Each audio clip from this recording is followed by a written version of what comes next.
Hey, what's up everybody? This is Mark from Solo Games, and today I want to spend some time and answer this question, which is Dominaria Remastered. Is it a good set? So a couple things I want to do in this video. As I was writing this video, I realized it was going to be a pretty long video because I do want to analyze the set both from a draft player perspective, but also from a financial, like good cards, like value for constructed perspective. So as I was writing out all the draft stuff, it just turned out to be a lot longer than I thought. So today we're going to focus on the draft element. So the kind of like more focus on play, more focus on if you just have a box, you crack it with friends, how fun or how good is this set? And next video, we will cover all the stuff about the single cards, financial value, etc. So first of all, look, the draft experience overall is decent. Like, I think it's refreshing to have a set that has different mechanics, different ideas, different properties, and these things do kind of make the set more refreshing. How Dominaria Remastered did this is really mixing 27 different sets into one. So unlike Time Spiral Remaster, which is really 3 sets, this is doing many sets. So in some ways, it feels more like a master set. But in other ways, because of the sets they're choosing and the cards they're choosing specifically, it's actually not going to be as powerful as a master set. So we'll get into that more detail once we get into the whole drafting archetypes. But it's really about, you know, a lot of times when you think about a set like this big and this massive, you want to say, you know, is it balancing the reprint value as well as just the drafting value? And that's where I think really this becomes the question we want to try to answer in today's video.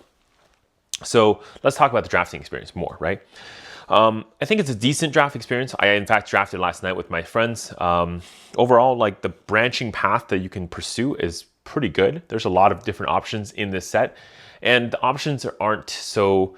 I think sometimes with drafting, I find it kind of difficult because, you know, especially with 3 colors, a lot of things I have to keep in mind. But with 2 colors, sometimes I feel like I'm forced almost into a specific archetype. I can't really create my own archetype. I think with Dominaria Remastered, one of the best part about mixing 27 sets in is having a lot of different ways that you can mix your own archetype in and kind of make it work. Now, the downside of that is there's going to be less focus. There's going to be less maybe synergies that you can see that are super obvious. But the upside is there might be synergies that people are still trying to discover. And now, you know, I think in general, this set does feel a little bit more loose. It does offer a lot of options.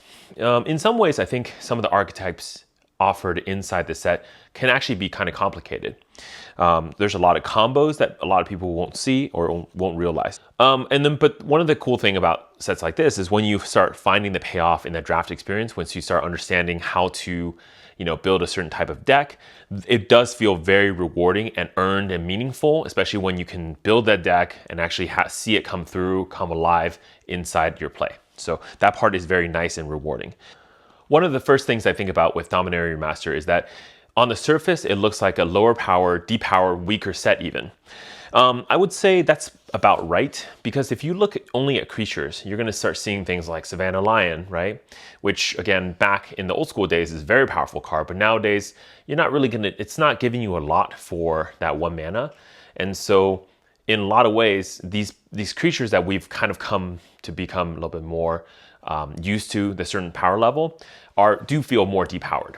However, at the same time, true to the Dominaria nature and the whole old school way of Magic, spells, enchantments do feel a lot stronger in this set as well. So while we do lose in some of the creatures, some of the payoffs like Storm do feel very strong, and they do look like, you know, 1-turn wins once you get to that turn. On the surface, there's no clear bombs. There's a couple bombs, obviously, but those are at the Mythic Rare level, and usually I don't consider them for draft because it's hard to open a Mythic Rare for draft consistently. And so what you're usually looking for is some sort of rare bombs, and then maybe some uncommon spray. On the surface, this set doesn't really have a lot of those. What you're more looking for is synergies and combinations. Now, there's an exception to be made for the goblins and red deck side, but there's quite a few less like bombs in other colors in the same way that we think of bombs in normal sets. there's a lot of subtle combos as well. So for example, how blink and flickering works, how storming works, how untapping and tapping creatures work. There's a lot of these kind of combos that are just kind of hidden inside this set, which I do find interesting because it helps you to think about more about how to utilize that in building a specific deck to work for your purpose here. Storm, Blink, again, possible draft archetypes, which is really fun and very fun when you pull off.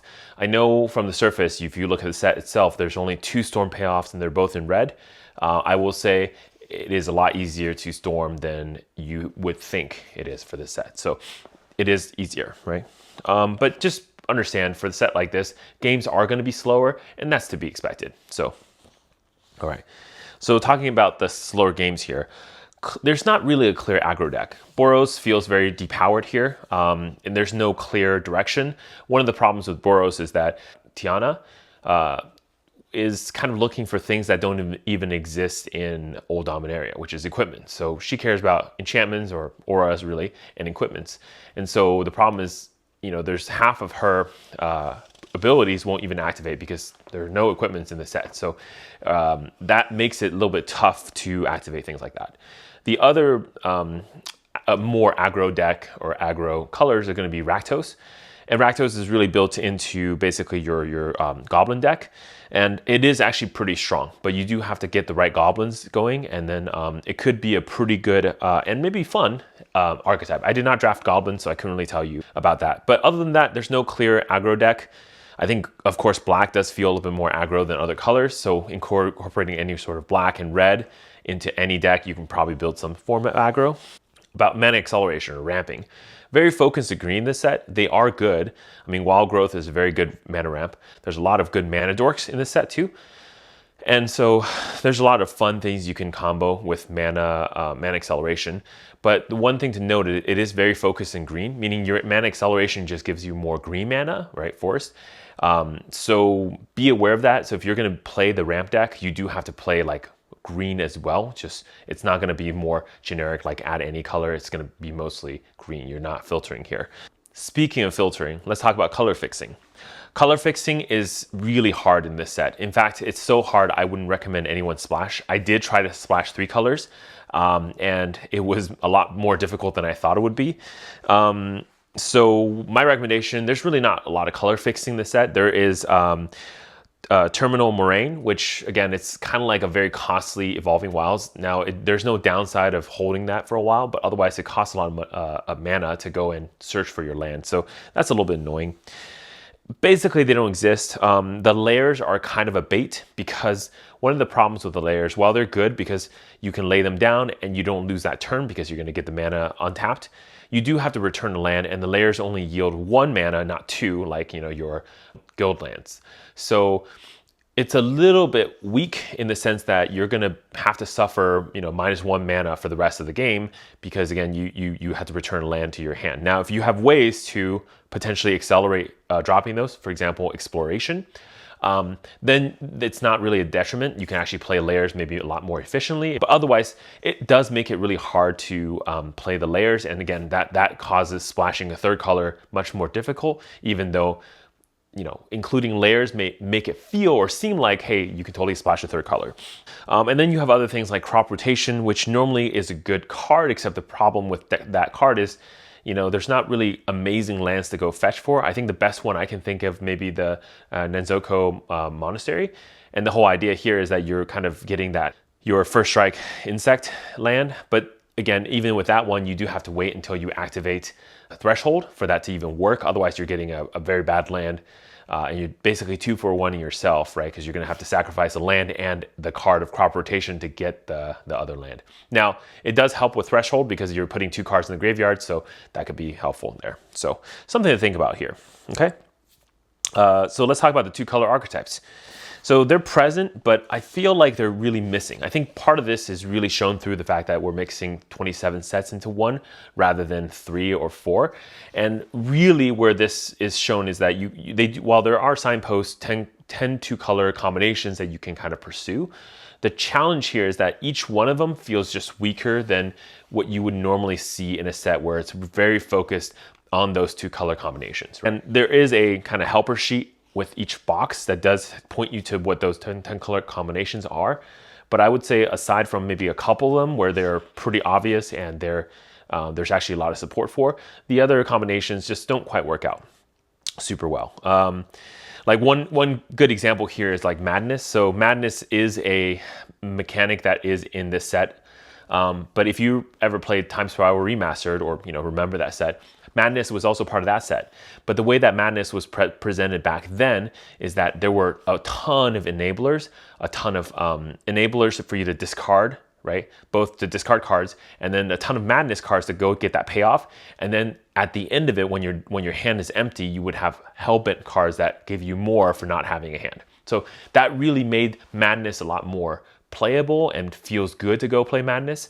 Whereas in this set, the Madness enablers are present, but there are not that many Madness cards, and there's no Hellbent mechanic to make the payoff work at the end. So it does feel a little bit more tough to kind of go for that mechanic. I would say the strongest archetypes in this set are going to be, not ranked by order, by the way, Goblins, right? So the first example here is going to be Goblins. I think the Goblin deck could be very good. Goblin Matron being in the set allows you to just go tutor for any Goblin you like, plus you get the Goblin Matron on the field. So it's a creature that is a Goblin that can be then buffed.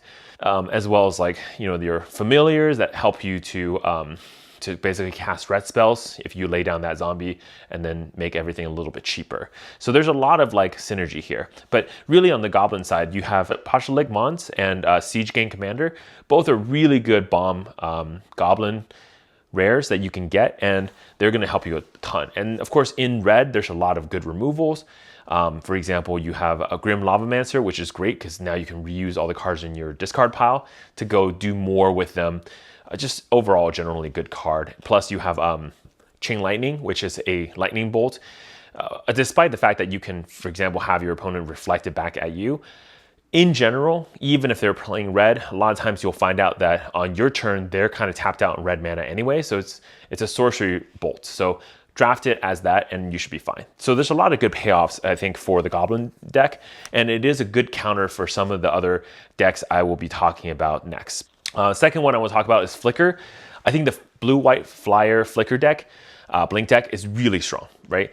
One of the things that you're going to see in this set is blue is a very strong color in Dominaria Remastered. And what's happening here is that there's a lot of blue cards that are pretty high power level, almost downshifted. So you have a lot of things in common, like Man of War, which is a very strong card, but it's in common. So you can do a bunch of things with cards like that to really gain tempo on the board, but also just remove threats from your opponents and really control things on your side as well, because Man of War can bounce your own stuff.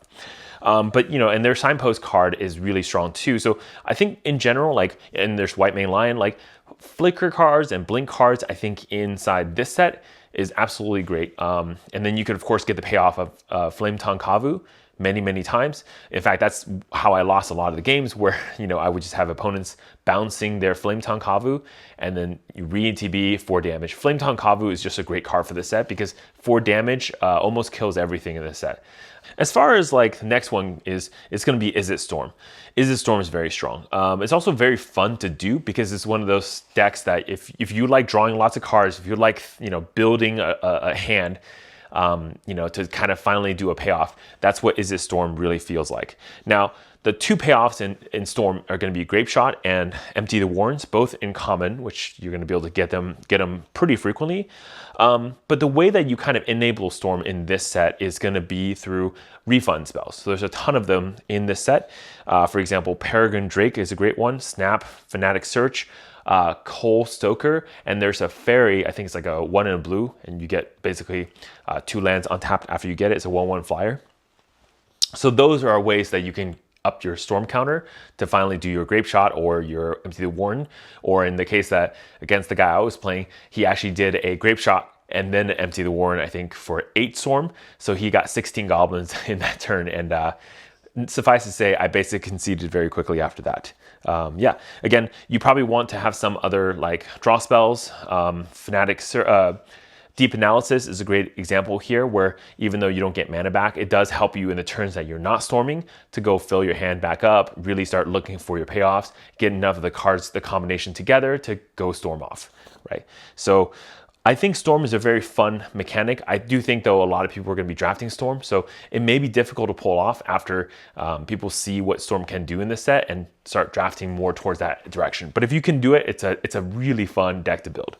But moving forward, let's talk about Selesnya Threshold. So in my opinion, I played Selesnya Threshold mostly because I saw a lot of the Selesnya cards, white and green, opened.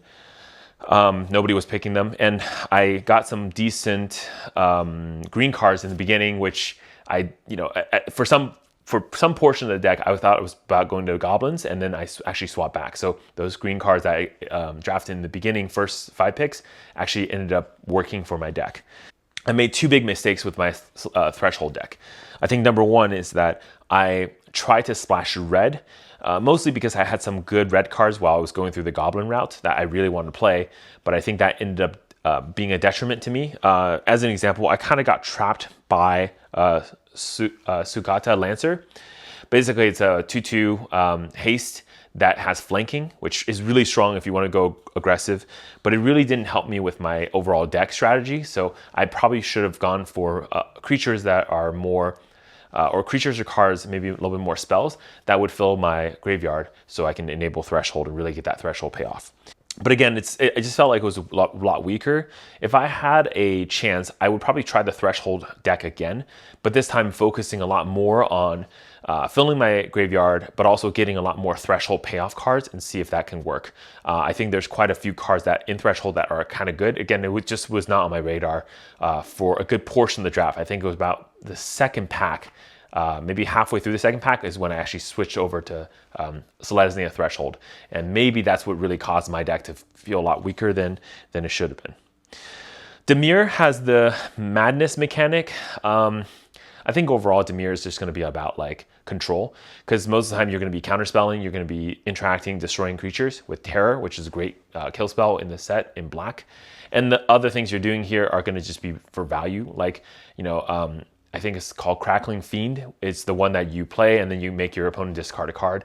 Idea here is you're going to make them discard their hand, and then you have more cards, so you win the game. I think it's a little bit boring, but again, like I said, Madness is not really going to pay off, so you have to go for a different idea here. So that's what I would recommend with Dimir if you want to go that route. The other one I haven't tried, but I think could be really interesting, is Gruul Cycling. So Cycling is in this set. The payoffs for Cycling are, I think there's 2 cards, right? There's Invigorating Boon and Lightning Rift are in this set. And these 2 cards are great options for payoff. If you draft them, I think you could probably try the Cycling. Cycling is secondly enabled well because there are a lot of just the lands you can cycle. So with Cycling, you can actually be a little bit greedier with land and be okay because, if you have the lands, you can cycle them for payoff. And if you don't have the lands, then you could, if you're not flooded, you can actually lay them down as just lands. So they're good. They're a little bit slower, comes in play tap, but still could work for the deck. So that's kind of interesting. In general, maybe with Cycling, try to get some of the Threshold cards in green because, if you're cycling a lot, you're going to be able to fill up your graveyard. And at that point, you should be able to actually get some of the more value from the Threshold cards. Life Gain and Lost deck in black-white. Honestly, I feel like that archetype is just really thrown together because there's, of course, ways to gain life. There's also ways to lose life. And so you're just trying to get more value by losing some life, and then you have the ability to gain it back. I didn't really find this that interesting or powerful. I didn't think there was a lot of good payoffs for this. So, check it out if you like it, but it's not really for me. It's not, if you're looking for that vampire tribal or the extort type of thing, it doesn't exist here. So, and I think the last archetype we didn't talk about is Boros, which we kind of talked about it. It's just not as strong. I think it lacking a lot of the key elements, and Boros didn't feel very aggressive in this set either, and not having equipments and auras being 2-for-1s in general just usually don't feel very good to play. The other element is that there are some top-end bombs, again, the more rare ones like mythic rares, just feel almost too good. Again, this is where you mix 27 sets into one, right? You have cards from like way old school Magic, especially creatures, competing with creatures that are from more recent Magic, which are a lot stronger. And so, of course, when that happens, these top-end bombs just feel really, really good. Like Lyra Dawnbringer, like just a great card. Urza, so many options, right? So you have all these things that are on the top-end bombs. Again, Mythic Rare, though, it's hard to open them, so I wouldn't really like kind of bet a deck on it. But if you do open a Dawnbringer, like, yeah, you're going to play the card. You're probably playing white.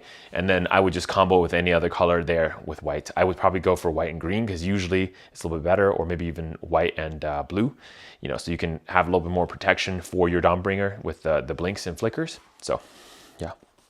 But even other things like Shivan Dragon is actually fairly strong because anything that you get above the 5 mark dodges the Flame Tongue Kavu, so there's a lot of options there. Grim Lavamancer, you know, really strong card for this set, especially when you can cycle cards into your graveyard, which then you can use for damage. Yeah, so overall, like, is Dominaria Remastered a good set for drafting? I think the drafting experience is so-so. I think 27 sets might be too many sets, and I think what has happened is that when they put all the cards in, look, if it's this hard to kind of build a deck, it's probably way hard to even design. And again, the set size isn't huge, right? So it's 261 cards, which is actually smaller than most sets that they released today. So with that small pool of cards, with the power level as it is, it does feel a lot like the set is lacking. And then there's a lot of, like, I think high-end cards like Legacy Weapon, Urza's Incubator, which you basically just can't play. Like, there's a lot of these, like, what I would call rares that I don't even want to open them, because if I open them, I'm not really going to be able to do anything with them. And that detriments the possibilities and capabilities of this draft a lot too, which kind of sucks, right? You do want to have and make sure a lot more cards are playable, but it feels a lot less like that because there's it's a smaller set, and also some of the cards you open, you just can't really use them. So one of the things that I really thought about when I was kind of writing up the scripts for this video was how much testing Wizard actually was able to put into the set, because it did feel like it was a lot less prepared.